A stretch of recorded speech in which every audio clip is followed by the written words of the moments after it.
Hello everyone. In today's discussion, we will see a few important areas which are not usually related to the subject of science or science teaching, but they do play a very important role and makes science teaching and learning an interesting thing. So let us start with the first interesting aspect which we could relate to science, that is role play. Moving ahead, what is a role play?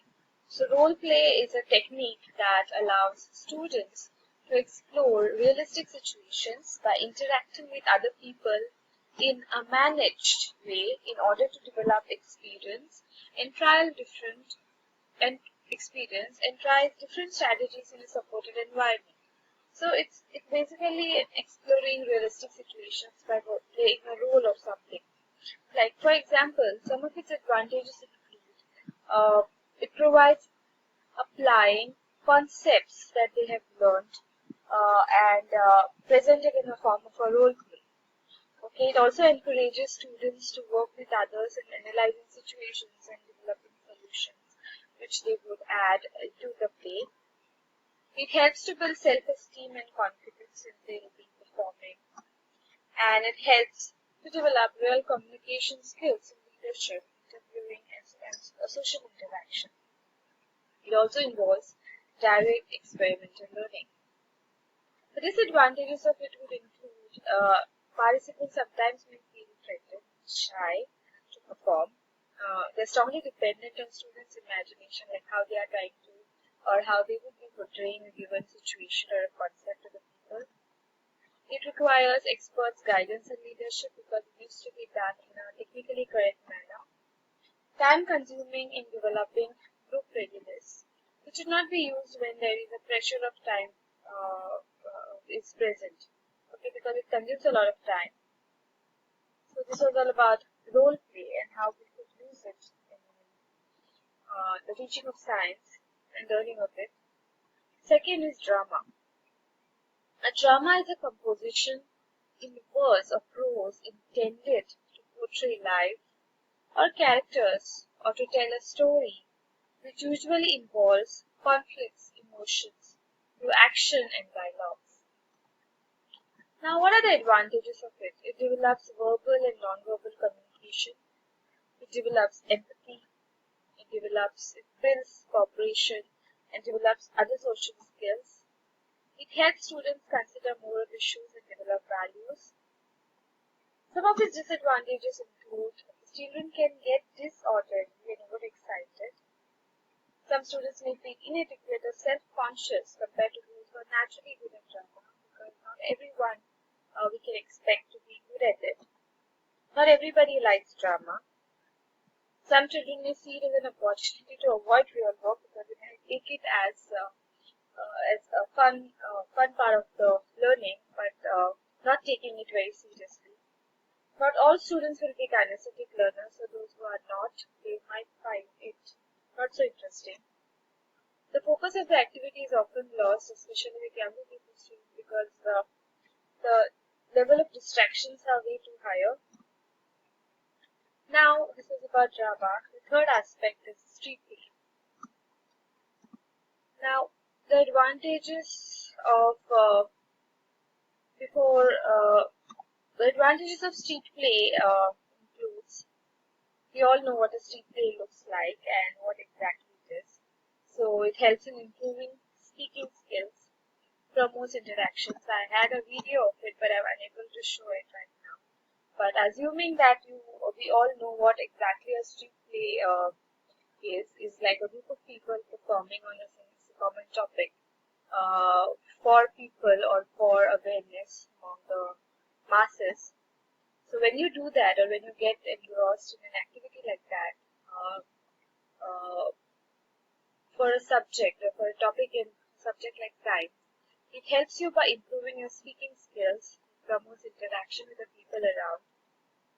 It is learner-centered learning because the learner is at the center.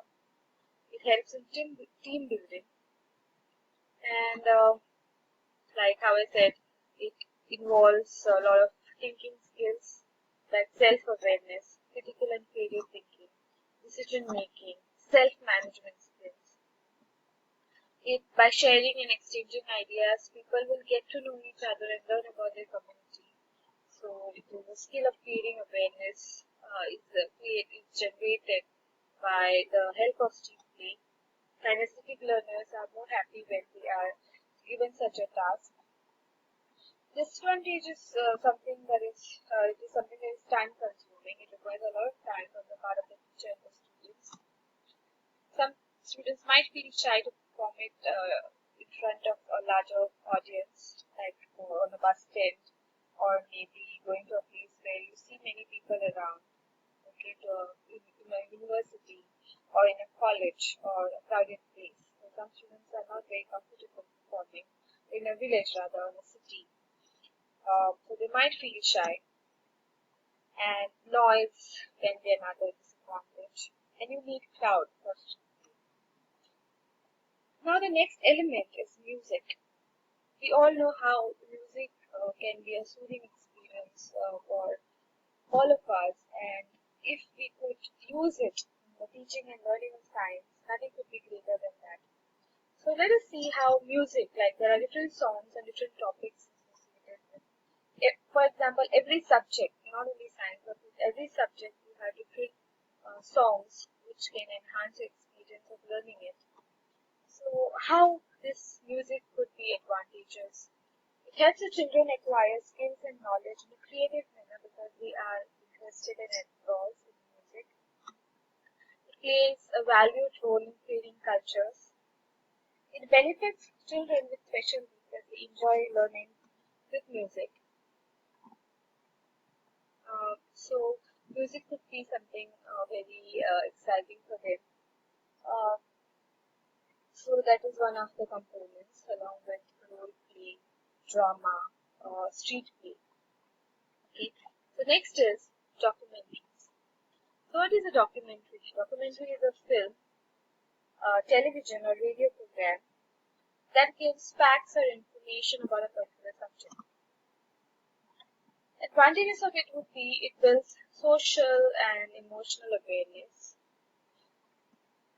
connects to current events, incorporates reflective writing assignments. Disadvantages include limited time to explain complex things, comes with a budget. For example, first man on the moon, when the world collided, and the day Earth stood still are some of the examples of the documentaries. After documentary music, role play, street play, and drama, the next is stories. Storytelling is a unique way for students to develop an understanding and respect and appreciation for other cultures, because through stories we can tell many complex things. Advantages would include increasing verbal proficiency. It encourages use of imagination and creativity. It enhances listening skills, increases children's willingness to communicate thoughts and feelings. Disadvantages would be scientific words may get lost in the use of story. Then time consuming. Storyteller may not have the required skills which are needed for telling a story. Extensive use of the storytelling method tends to produce passive listeners because they are always dependent on you and they are not actively engrossed. Poor method of active participation by learners, and it may not be effective for future learners.